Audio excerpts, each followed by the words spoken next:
1 minute pa? Yes, pakilala ka muna. Okay, sige. Good evening. Good evening sa lahat, sa mga viewers, maging dito sa taas. Mga naka-tie-in dito sa Zoom, sa TikTok. Ayan. So, hindi po ako official debater ng JW. Kaya kung ano man yung masasabi ko dito, yun lamang ay base sa aking pag-aaral. Ayan. So, walang kinalaman ang aking organisasyon dito. Okay? Thank you. Okay. Thank you, Kuya Lobson, para po sa pagpapakilala. Dumako tayo sa akin nasa kaliwa, si Shelby! And magandang hapon po sa lahat ng 62 million viewers po natin ngayon. Muli po sa unang pagkakataon sa taong ito, nagkaroon na naman ng debate sa ating platform na Shield Production. Ayan, sana po sa buong panahon ng aming discussion or ng aming sharing ng patungkol sa nasabing meron ba nabubuhay na tao dito sa lupa sa loob ng 1,000 taon ay sana masubaybayan ng lahat at sana magkakapulutan ng aral. Ngayon, ako po si Thomas Shelby, ang inyong lingkod. Muli po, ipinagpapauna namin, hindi kami official debater ng aming samahan. Kaya kung ano man ang masabi naming tunay na aral at nararapat na aral, DM is the key. Muli po, ang inyong lingkod, Thomas Shelby, hanggang sa mamaya po. Maraming salamat. Ayun, salamat po sa napakagiting natin mga debaters. Ayun, ito po ang paksa ng ating leksyon. Hindi ko makita, palakihan mo muna siguro. Okay. Ayan, ang paksa ng ating leksyon ng ating pagdedebatihan sa gabing ito ay patutunayan kong merong nabubuhay na tao dito sa lupa ng 1,000 years sa Revelation 23 down to 6 ayon sa Biblia. Sige, magsimula na tayo. Magsisimula po sa affirmative side. Sige, may 10 minutes po para sa pagsisimula ng kanyang first presentation, si Lobsong. Kuya Lobsong, timer starts now. Okay, magandang gabi muli sa lahat. Ayan. So, maraming salamat sa Shield dahil nabigyan ulit ng pagkakataon para maipahayag ang mga katotohanan mula sa Biblia dito sa pagkakataon na ito, no? So, ang topic namin ay patutunayan ko dito na may tao sa loob ng 1,000 taon dito sa lupa. Ayan. So, para maunawaan natin ang paksang ito, kailangan muna nating suriin kung ano ba ang mangyayari sa loob ng 1,000 taon o before 1,000 years and within 1,000 years. So ngayon, sagutin natin yung dalawang tanong. Ano ang mga kaganapan na mangyayari bago ang 1,000 taon at sa loob ng 1,000 taon? Ang ikalawa, ano ang katibayan sa Biblia na nagpapakita na may tao dito sa lupa sa loob ng 1,000 taon? Ayan. So puntahan natin yung binabanggit ng awit 37:9 to 11. Sabi dito, dahil ang masasama ay lilipulin, pero ang mga umaasa kay Jehovah ang magmamay-ari ng lupa. Kaunting panahon na lang at ang mga masasama ay mawawala na. Titingnan mo ang dati nilang kinaroroonan, pero hindi mo sila makikita roon. Pero ang maaamo ang magmamay-ari ng lupa at mag-uumapaw ang kanilang kaligayahan dahil sa lubos na kapayapaan. Okay, ang tanong, kailan ang magiging katuparan ng binabanggit na ito ng teksto? Okay, bilang hari sa kaharian ng Diyos, si Jesus, pupuksain niya ang masasamang tao at ang gobyerno sa digmaan ng Armageddon. Binabanggit yan ng Apocalypse 16:14 at 16. Sa panahong iyon, matutupad ang pangako ng Diyos tulad ng binabanggit ng awit 37:10 na kaunting panahon na lang at ang masasama ay mawawala na. At yan ay mangyayari bago ang 1,000 years. Yan. na kung saan lilipulin ang masasama. O ngayon, ano naman ang mangyayari sa maaamo? O kung babalikan natin ang verse 11 kanina sa awit, sinasabi na ang maaamo ay magmamay-ari ng lupa. O paano natin nasabi na ito ay magkakaroon ng katuparan sa hinaharap? O makikita natin ang sagot sa Mateo 5:5. When Jesus will quote the account in the psalm na ang sabi dito sa teksto na ito, maligaya ang maaamo sapagkat mamanahin nila ang lupa. O kaya maliwanag na ang binabanggit na ito ni Jesus, it will happen in the future. No. Okay. Ngayon, kailan ito mangyayari na mamanahin ng maaamo ang lupa? Ayan. So, kailan? O, basahin natin yung binabanggit ng Juan 5:27 at 28. Sabi dito, huwag kayong mamangha rito dahil darating ang panahon na ang lahat ng nasa libingan ay makaririnig sa tinig niya. Sa 29, at mabubuhay silang muli ang mga gumawa ng mabubuting bagay tungo sa pagkabuhay muli sa buhay, pero ang mga gumawa ng masasamang bagay tungo sa paghatol. O ano ang ibig sabihin nito? Yung pagkabuhay muli sa buhay. Ayan. O ang mga tatanggap ng pagkabuhay muli sa buhay ay ang mga gumawa ng mabubuting bagay bago sila namatay before 1,000 years. No. Sigurado na ang pag-asa ng tapat na mga tao ito kasi sinabi ng Biblia na silang lahat ay buhay sa Diyos kahit hindi pa sila aktwal na binubuhay muli. O bakit? Kasi nakasulat na ang mga pangalan nila sa balumbon ng buhay. O, mula nang itatag ang sanlibutan. Ayon yan sa binabanggit ng Apocalypse 17:8. O lumilitaw na sila rin ang matuwid o mga matuwid na bubuhaying muli na binabanggit sa Gawa 24:15. O ngayon, kailan ang timeline na hahatulan yung mga binuhay muli? O kung babasahin natin yung Revelation 24. Yan. Ang sabi sa last phrase, sabi, at nabuhay sila at nagharing kasama ng Kristo sa loob ng 1,000 taon. O sa makatuwid, ang timeline na kung saan hahatulan ang mga bubuhaying muli na binabanggit sa 1:5:28-29, ito ay magaganap under the rule of Christ at ng mga kasama niyang hari sa loob ng 1,000 taon. Ayan. O kaya maliwanag na sa loob ng 1,000 taon, yung mga bubuhayin na binabanggit sa 1:5:28-29 at Gawa 24:15, sila ay hahatulan na ang ibig sabihin, sila ay i-evaluate, tuturuan upang matuto ng katwiran ng Diyos sa loob ng 1,000 taon. O kaya maliwanag na sa loob ng 1,000 taon, merong mga tao dito sa lupa kasi tuturuan sila sa loob ng 1,000 taon na yon. Ayan. Ano naman ang ibig sabihin ng pagkabuhay muli tungo sa paghatol? Ayan. So in this verse, the term judgment appears to refer to the time needed to observe or evaluate and test a person. Or as a Greek lexicon says, it is a time of examining one's conduct. It appears that those who will be resurrected toward judgment are those specified which is unrighteous, tulad ng binabanggit doon sa Gawa 24:15. They will be judged depending on their behavior under the rule of Christ and his fellow judges in the kingdom. O sa umpisa ng 1,000 years na yon, hahatulan ang bawat isa sa kanila ayon sa mga gagawin nila sa loob ng 1,000 taon hanggang sa final judgment, tulad ng binabanggit ng Apocalypse 20:12 at 13. Hahatulan ang mga bubuhaying muli batay sa anong gawa? O ito ba ay batay sa mga ginawa nila bago sila namatay? O tiyak na hindi. Bakit? O dahil ang mga namatay, napawalang sala na sila sa kanilang kasalanan. Ayon yan sa Roma 6:7.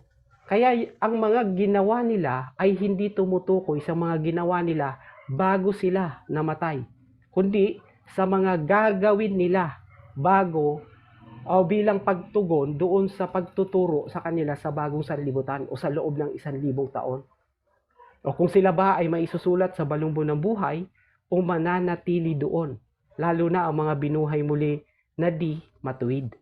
O kaya sa pagtatapos ng 1,000 years, matutupad ang binabanggit ng awit 37:11-29 na ang maaamo ang magmamay-ari ng lupa at mag-uumapaw ang kanilang kaligayahan dahil sa lubos na kapayapaan. Ayun. So okay, i-review natin yung mga tinalakay natin before at saka doon sa loob ng 1,000 taon. O yung una, before 1,000 years, lilipulin ang masasama at sila ay mawawala na. Tulad ng binabanggit ng awit 37:9 and 10, yung binasa natin kanina, no? At yung ikalawa na punto doon, sa loob ng 1,000 taon, bubuhayin ang mga matuwid at di matuwid tulad ng binabanggit sa 1:5:28-29 at Gawa 24:15. Ayan. At ang ikatlong punto doon, mamanahin ng maaamo ang lupa at magkakaroon ng kapayapaan sa loob ng 1,000 taon dahil ibabalik ng Diyos ang lupa, tulad ng Eden o paraiso. Tulad ng binabanggit ng awit 37:11-29 at ng Isaiah 51:3. Ayan. So yan yung magiging mga kaganapan before 1,000 years and within 1,000 years. No. O hindi tayo doon sa after 1,000 years. Wala na yon. Kasi ang topic lang natin doon sa within 1,000 years. Kaya tinalakay ko dito yung before and within 1,000 years. No. So mamaya, itutuloy ko yung explanation o yung sagot doon sa number 2 na question ko kanina. No. Yung question kanina, anong mga katibayan sa Biblia na nagpapakita na may tao dito sa lupa sa loob ng 1,000 taon? Ayan. So mamaya, ilalatag natin yan sa rebuttal. No? Kasi, diyan makikita natin yung verbatim na mababasa mismo na may tao o na merong tao dito sa loob ng 1,000 taon dito sa lupa. Okay? Maraming salamat. Okay, winib na po niya ang kanyang time. Dumako na tayo po sa cross-examination. Okay, Kuya Selvi, 10 minutes cross-examination. Sabay mo yung 20 seconds. Okay, maraming salamat. So, ang unang tanong sa iyo, Labsong, ay handa ka na bang matanong ng may dala ng tunay na aral? Yes or no?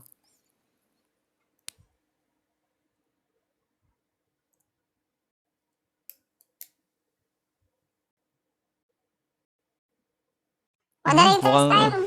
Wait lang. Moderator's time. Nakamute. Sorry, Wait nakamute. lang. Apo. Ulit mo yung 10 minutes. Isabay mo sa pagsagot ni Labsong. Ulit ang unang tanong, Labsong. Handa ka na bang matanong ng may dala ng tunay na aral? Yes or no? Ayan. So, yung sagot ko, no. Pero handa na akong matanong. Ayan. Ready na. Okay, ang unang tanong natin, binanggit mo yung awit 37 verse 19. Tama, di ba? Awit 9. 37, 9 at 10. Yan. Right? 9 and 10. Palaki ako para makita sa screen. Lakihan ko na lang sarili ko. Yan. Kita ba? Hindi ko alam kung nakikita. Ayan. Ang sabi mo dyan, yung mga nagsisigawa ng masama ay mawawala na. Tama, di ba? Yan o. At siya'y Ayan. mawawala na. Tama, di ba? Tama, dahil yan yung binabanggit mismo ng teksto na sa 9, maliwanag na yung masasama ay lilipulin. At sa 10, binabanggit dyan na sila ay mawawala na. Ayan. Mawawala na. Okay. So, final question, Kuya Labsong. Yung terminong mawawala na, hindi na babangon, hindi na mabubuhay maguli. Tama? Yes, hindi na sila iiral. Kasi sa loob na yan ng 1,000 taon. Within 1,000 years na yan, na hindi na sila iiral doon sa loob ng 1,000 taon. Mamamatay sila o lilipulin sila before 1,000 years. Kaya sa loob ng 1,000 taon, wala na sila. Wala nang masasama. Okay, next question. Next question. Sabi mo, yung mga masasamang tao dito ay mawawala na, hindi na iiral, hindi na bubuhay maguli. Ngayon, nilatag mo kanina 1:5, 27 or hanggang 29. So, ang sabi sa talatang binasa mo, ang mga nagsigawa ng masama, letter A, may pagkabuhay mag-uli, o letter B, yung sagot mo kanina, wala ng pagkabuhay mag-uli.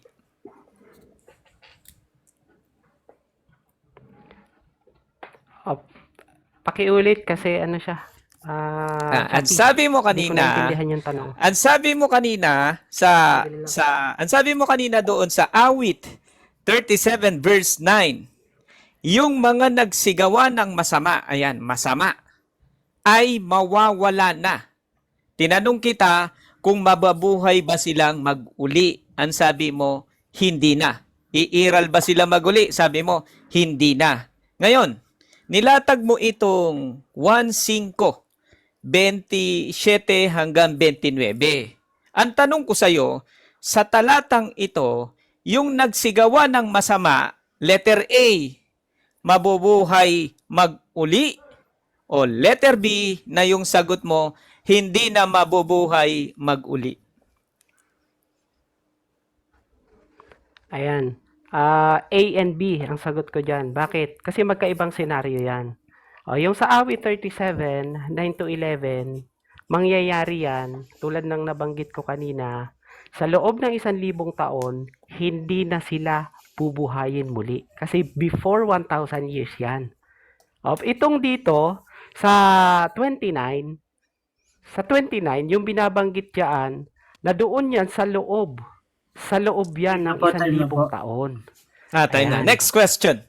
Next question. Saan dito yung option B mo na hindi na bubuhaying maguli? Dito, sa nilatag mong 1:5, 27 hanggang 29. Saan nakasulat yung ang masama at ang masama ay hindi na bubuhaying maguli? Saan? Wala dyan sa 29, 28.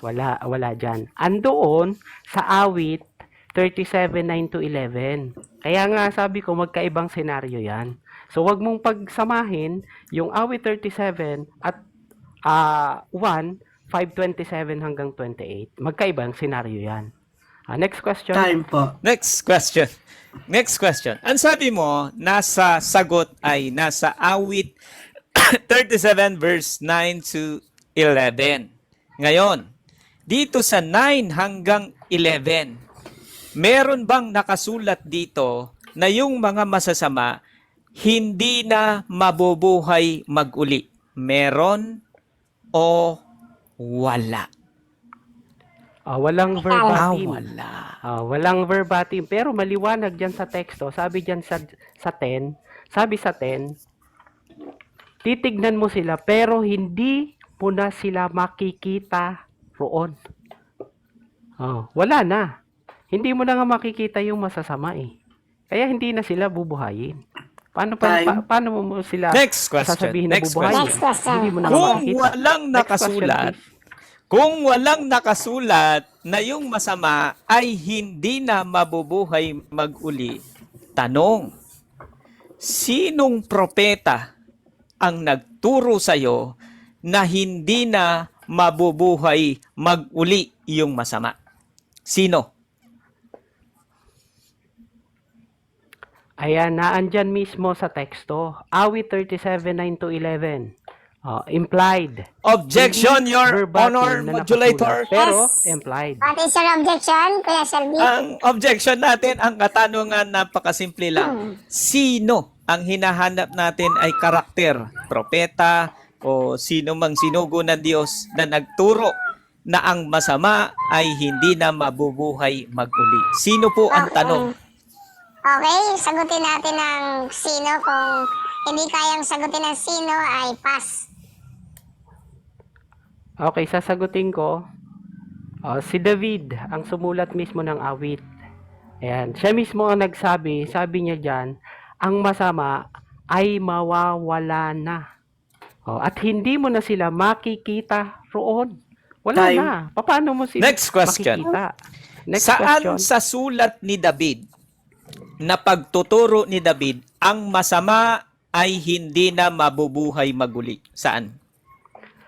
Yun mismong teksto, awit 37, 9-11, nakalagay mismo doon. Nakalagay mismo doon, hindi mo na makikita sila roon. Paano mo masasabing mabubuhay sila doon? Hindi mo na nga makikita roon. Ayon mismo sa teksto. Next question, please. Okay, next question na tayo. Punta naman tayo dito sa, ilang minutes pa ba? 4 minutes. Dito sa katanungan natin sa mismong paksa. Sinong apostol o lingkod ni Kristo sa panahong Kristiyano, dahil nagpapakilala tayong mga Kristiyano, sinong apostol o lingkod ni Kristo ang nagturo na merong nabubuhay dito sa lupa na mga tao sa loob ng 1,000 taon? Sino? Ayan, si Juan mismo. Dahil sulat niya mismo diyan sa Apokalipsis, sa topic mismo natin, sa Apokalipsis 23. Mamaya, sabi ko nga, verbatim, babasahin ko yan mamaya. Hintayin na lang natin. Sige. Dito sa Next Apokalipsis 20, talatang 20 verse, ano yan? Dali, nag-lag yata yung ano ko. 20 verse 3. Ay, 10 pala to, sorry. Sa verse, I think hindi 3 yun eh. I think 4 yung tinutukoy mo. Wait lang. 3, sa 3. Sa 3? Okay. Yes, 3. Dito sa 3, sa 20 verse 3, may nakasulat ba dyan na nabubuhay sa lupa? Diyan sa translation na gamit mo, wala. Pero sa translation na gagamitin ko, meron. Kaya nga sabi ko sa'yo, verbatim, babasahin ko mamaya. Hintayin Okay, lang thank natin. you so much. Okay. So, sunod na tanong. Kung nabubuhay sila dito sa lupa, meron bang nabubuhay sa langit? Yes or no? Yes, meron. Meron. Yung 144,000 na kasama ni Kristo na maghahari, yun yung sa langit. At ang mga naandito sa lupa, yun yung mga bubuhaying muli. Next question, please. Okay, sunod na tanong. Kung meron nabubuhay dito sa lupa at meron nabubuhay sa langit, yung mga nabubuhay na yon sa lupa na ito at sa langit na yon ay kongregasyon or iglesia, tama? Ng JW, tama, di ba? Yes, eksakto. Tamang-tama ka dyan. Yan ay member ng mga JW. Yung 144,000 at yung mga kasama ni Kristo na maghahari. Member ng JW yan. Next question, please. Okay, sunod na tanong. Sa makatwid, yung member ng JW na yon or kongregasyon ng JW na yon, ang tawag doon ay Body of Christ, tama? Objection muna. Okay, what is your objection? Okay, ang objection ko, wala kasi akong nilatag patungkol sa Body of Christ o church. Wala, kasi malayo na sa topic yon. Okay, moderate ko ay magtanong ka na lang ng iba, Shelby. Okay, sunod na tanong. Dito sa naninirahan dito sa lupa, sa loob ng 1,000 taon, nasaan yung Jesus mo? Nandito sa lupa o nandoon kasama ng 144,000 sa langit? Tulad ng sagot ko kanina, nasa langit sila. Si Jesus at ang 144,000 nasa langit sila. Ayon sa Apokalipsis 5, 9 and 10, maghahari sila sa ibabaw ng lupa. Pero hindi ibig sabihin na andito sila sa baba, sa lupa. Nasa langit sila nun. Next question, please. Next question. Sa makatwid, hindi kasama ni Kristo yung kongregasyon niyang nandito sa lupa. Tama, di ba? O, hindi kasama sa langit. Pero, iisa silang kongregasyon. Iisang kongregasyon din yon. Kasi, lingkod din yon ni Kristo, naglilingkod din sila. O, iisa lang yon. Magkaiba lang yung pag-asa nila. Meron sa langit at meron dito sa lupa. Next question, please. Ayan, salamat. I-wave ko na po yung akin time. I think 5 Okay. seconds na lang ako. Maraming Wow, salamat. palakpakan naman natin ang dalawa nating speakers. Dumako na tayo po sa second presentation. Palakpakan naman natin ang ating mga viewers dyan. Ayan, dumako na tayo sa second presentation. Kuya Shelby, ready ka na?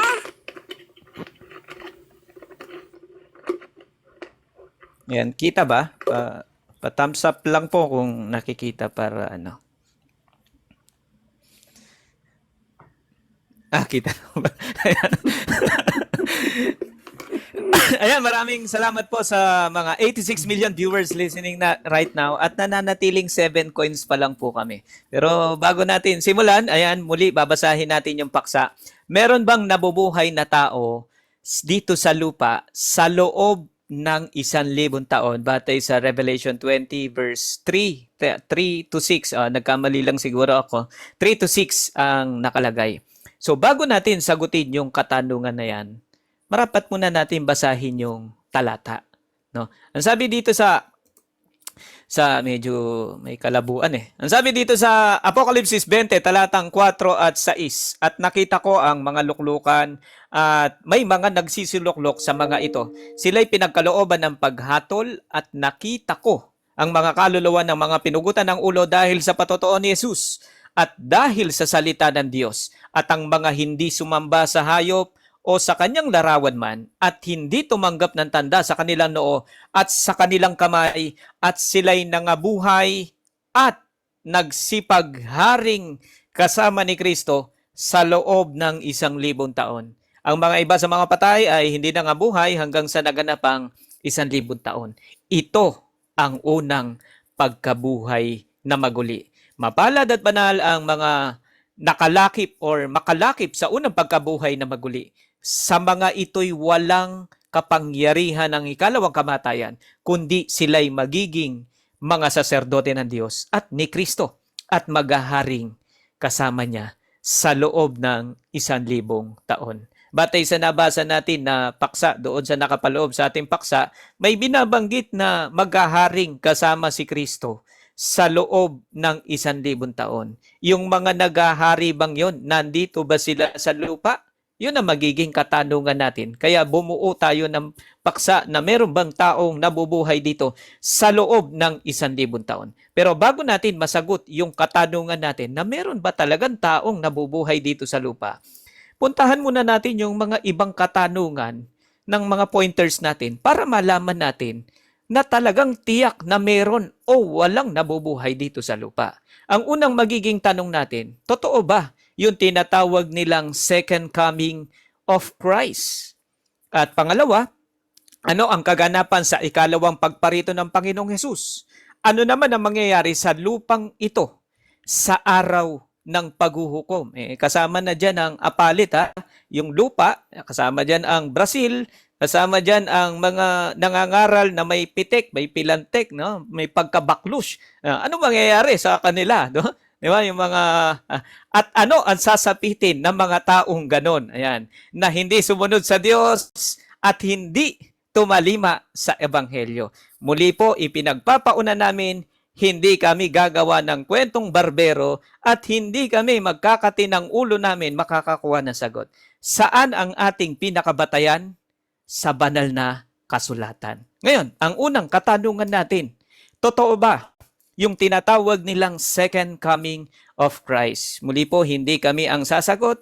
Hanapin natin sa banal na kasulatan kung sino or meron ba talagang second coming of Christ. Dito sa Hebreo 9:28 sa salin ng GLT. So Christ once offered to bear the sins of many, so that at His second coming, He should appear without our sins for the salvation of those who look for Him. Kung papansinin po natin dyan, na sa second coming of Christ, yan ang pagbaba niya, yan din ang binabanggit doon sa ibang talata, kagaya ng unang Thessalonica 4:16-17. Second coming. Ano ang mangyayari?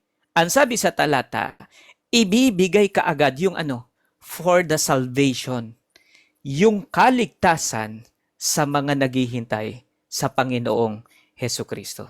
Ngayon, sunod na katanungan natin, ano naman ang kaganapan sa mga nakay Kristo sa ikalawang pagparito ng Panginoong Hesus? Nakita na natin yung second coming o yung ikalawang pagparito. Ano naman yung mga events or kaganapan ng pangyayaring yon? Dito po sa unang Thessalonica 4:16-17, sa salin ng ang dating Biblia, sapagkat ang Panginoon din ang bababang mula sa langit, na may isang sigaw, may tinig ng arkanghel, may pakakak ng Diyos, at ang mga nangamatay kay Kristo ay unang mga bubuhay na maguli. Kung magagayoy tayong mga nangabubuhay na nangatitira, ay aagawing kasama nila sa alapaap upang salubungin ang Panginoon sa hangin, at sa ganito'y sa Panginoon tayo magpakailanman.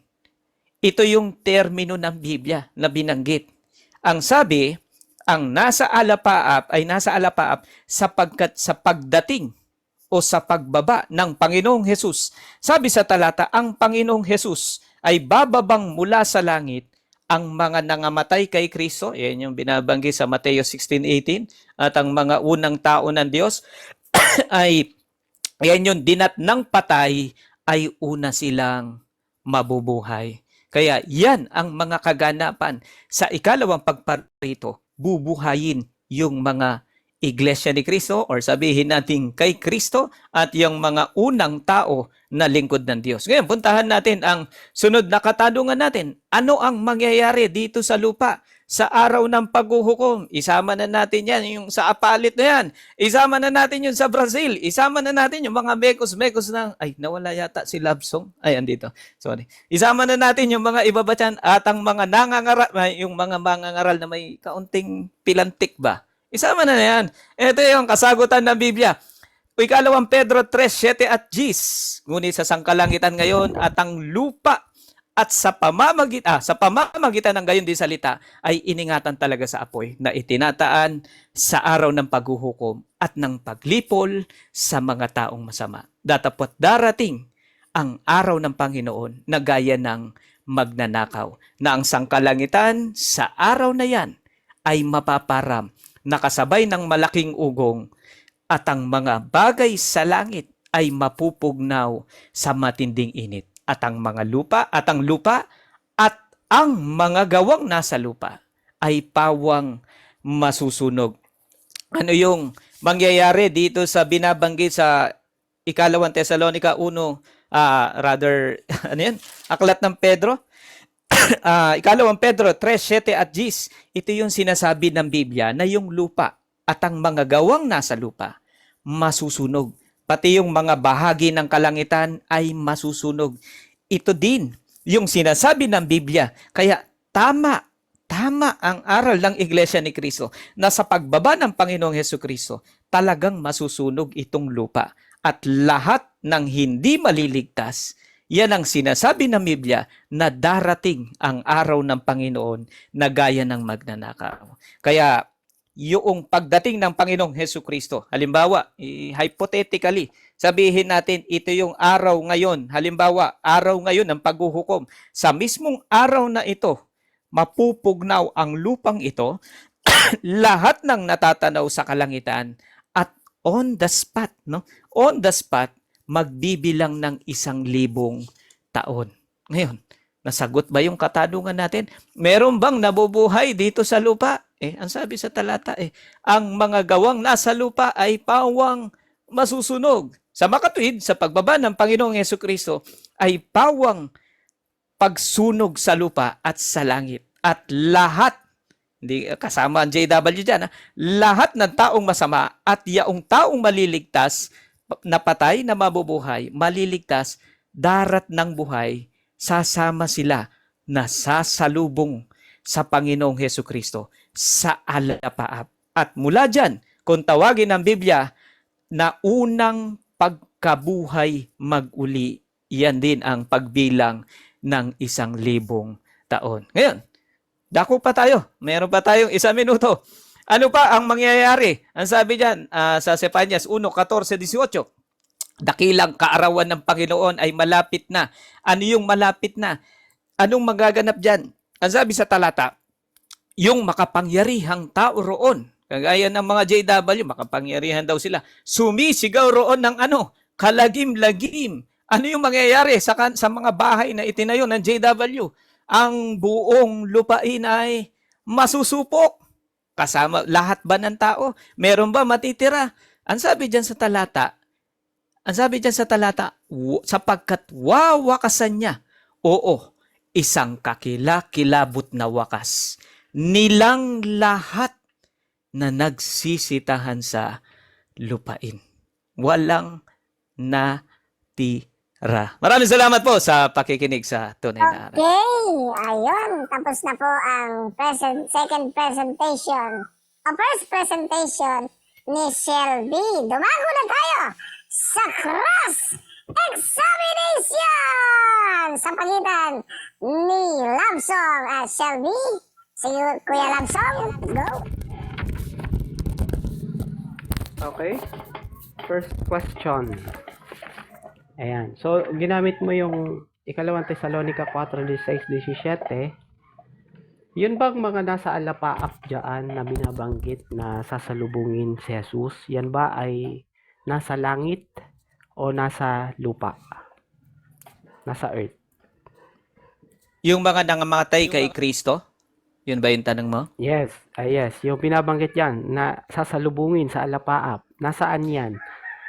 Nasa Sa langit kalagayan o na nasa binuhay sila, earth? sa kalagayang binuhay sila, nasa lupa sila. Pagkabuhay maguli sa kanila at yung dinatnang buhay, sasalubong sila sa alapaap at sa Panginoon sila. Next question, please. Okay, ulitin ko yung tanong.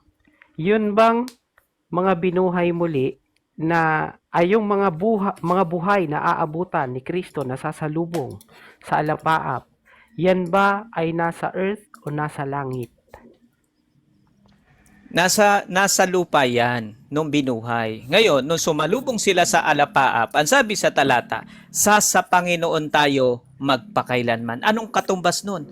Pupunta sila sa bayang banal. Mananahan sila sa ipinaghanda ni Kristo na kanilang tatahanan. Batay sa 1:14, talatang 2. Next question, please. Okay, next question. Ang sabi diyan sa teksto, yan ay mga inabutang buhay, hindi binuhay. Tama ba? Na yan ay mga inabutang buhay? Yes or no? Mali. Both kasi yun. Both kasi. Merong inabutan na nangamatay kay Kristo, yun yung unang mga bubuhay. Sa 17, meron naman kung magkagayon, tayong, yung mga existing na buhay na nangatitira, aagawing kasama nila sa alapaap. Kaya tabingi ang aral ng JW. Next question, Okay, please. next question. Okay, ang timeline yan, before 1,000 years o within 1,000 years? Ang timeline niyan sa ikalawang pagparito ni Kristo, yan din ang pasimula ng Objection, pagbilang ng objection. 1,000 taon. What is your Objection. objection? Ang tanong ko,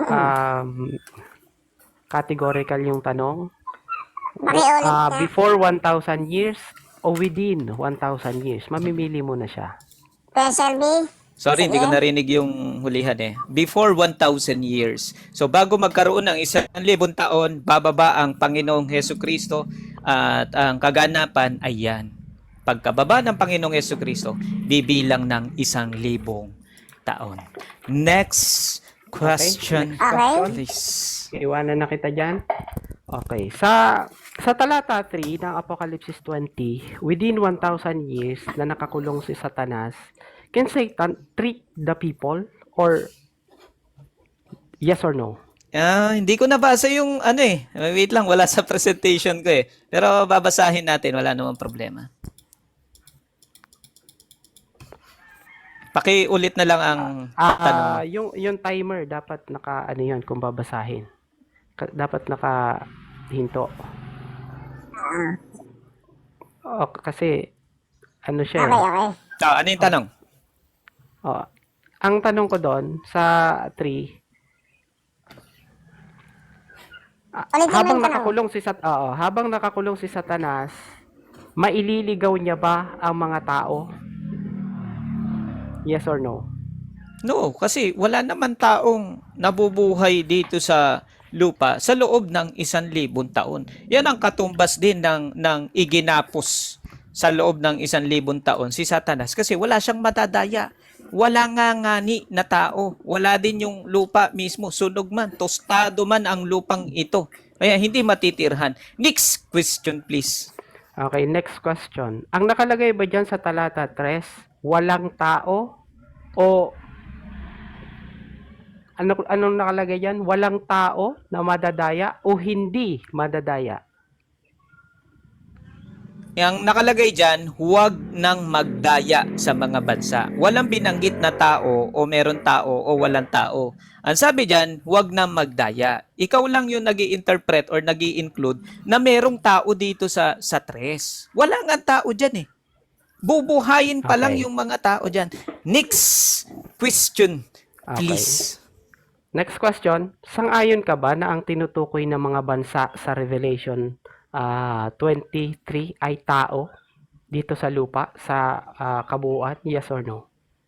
Yes, lamang hindi nangangahulugan na may eksistidong bansa o may eksistidong mga tao dyan. Kasi nga, yung kaganapan ng sequence of event niyan, sunog man o tostado man itong lupa, batay sa nilatag kong mga ebidensya sa araw ng paghuhukom, pawang Okay, masusuko. next question. Sabi mo kanina walang nakasulat na tao diyan sa talata 3. Pero ngayon, ang sagot mo na yung mga bansa ay tao. Yes ang sagot mo. Alin doon sa dalawa ang sagot mong tama? Both. Yung mga bansa, tao yan. Pero walang literal na taong nakasulat or verbatimly na nakasulat na tao. Hindi rin binabanggit dyan na merong nabubuhay dito sa lupa sa loob ng 1,000 taon. Wala nakasulat na ganun. Imahinasyon lang ng JW yon. Next question, please. Okay. Sa talata 4, yung mga nabuhay ay nagharing kasama ni Kristo. Tanong, saan maghahari ang mga nabuhay kasama ni Kristo? A. Sa langit. B. Sa ibabaw ng lupa. Categorical. Wala sa langit, wala sa lupa. Kasi yung terminong paghahari, ang katumbas niyan ay dominasyon or pagtatagumpay. Kasi ang English ng paghahari, hindi kingship ang isinalin dyan. Ang English ng paghahari dyan ay reigning. Ano yung katumbas na reigning? Nagtagumpay ka, nagwagi ka. Saan ka nagwagi? Mateo 16:18. Okay, next question. Question, please. Yun bang mga maghaharing kasama ni Kristo sa loob ng 1,000 taon ay mga tao? Yes or no? Pakiulit ng tanong, sorry. O, yun bang mga maghahari na kasama ni Kristo sa loob ng 1,000 taon? Yun ba ay mga tao? Yes or no? Yes, mga tao yun na nagtagumpay o nag-reign or nagharing kasama ni Kristo. Bakit sila naghari or bakit sila nagtagumpay? Mateo 16:18, hindi sila pinanigan ng kamatayan o ng Hades na binabanggit doon. Kaya nagtagumpay sila. Hindi sila napahintulutan ng Diablo na kagaya ng JW. Next Okay. question, please. Saan sila maghahari? Sabi mo yes. Okay. Saan sila maghahari? Sa ibabaw ng lupa o sa langit? None of the above nga sa choices mo. Uulitin ko, yung paghahari, yun yung pagtatagumpay. Ano ang pinagharian nila or pinagtagumpayan nila? Yung buhay na walang hanggan na ibinigay ni Kristo sa mga nakay Kristo Jesus. Next question, please. Okay. Yun bang mga maghahari na kasama ni Kristo? Yun ba ay sa loob ng 1,000 taon o before 1,000 years o after 1,000 years? Ang choice ko dun sa choices mo, tatlo kasi, B and C. Maghahari sila sa loob ng 1,000 taon and then after ng 1,000 years, maghahari sila kailanman. Anong katumbas nun? Nagtagumpay uli sila magpakailan-kailanman doon sa parusang walang hanggan o yung pagpananakop sa kampamento ng banal ng Diablo o ng JW. Next question, please.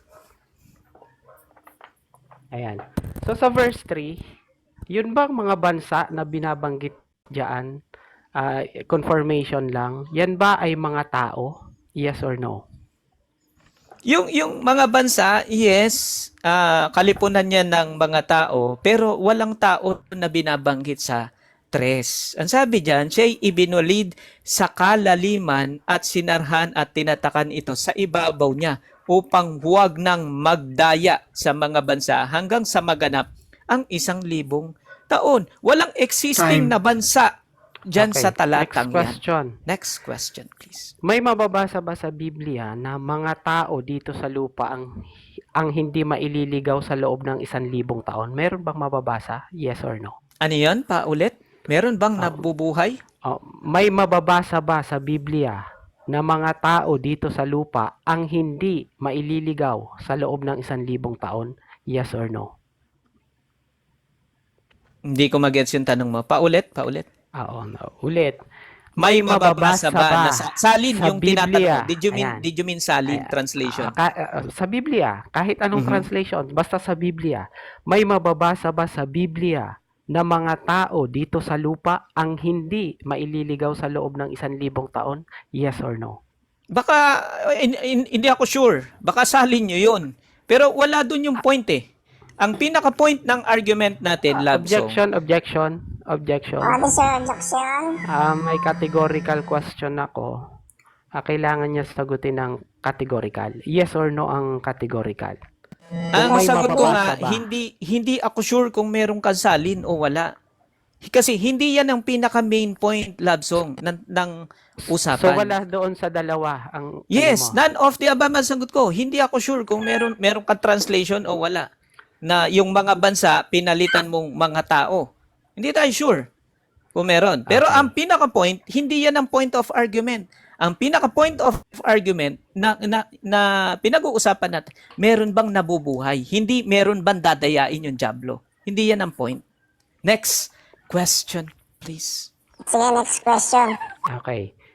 Hindi mo ba tinututulan na mga tao dito sa lupa yung mga bansa na binabanggit diyan sa Revelation 23 na hindi maililigaw sa loob ng 1,000 taon? Hindi mo tinututulan yon? Yes or Wala akong tutol sa Revelation 20 verse 3. Saan ako tutol? Tutol ako na merong taong nabubuhay dito sa lupa, ligaw man o hindi ligaw ninyo, Labsong, tutol ako doon. Next question, please. no? Okay. So ilang segundo na lang? 17 seconds. 17? Okay. Wave ko na.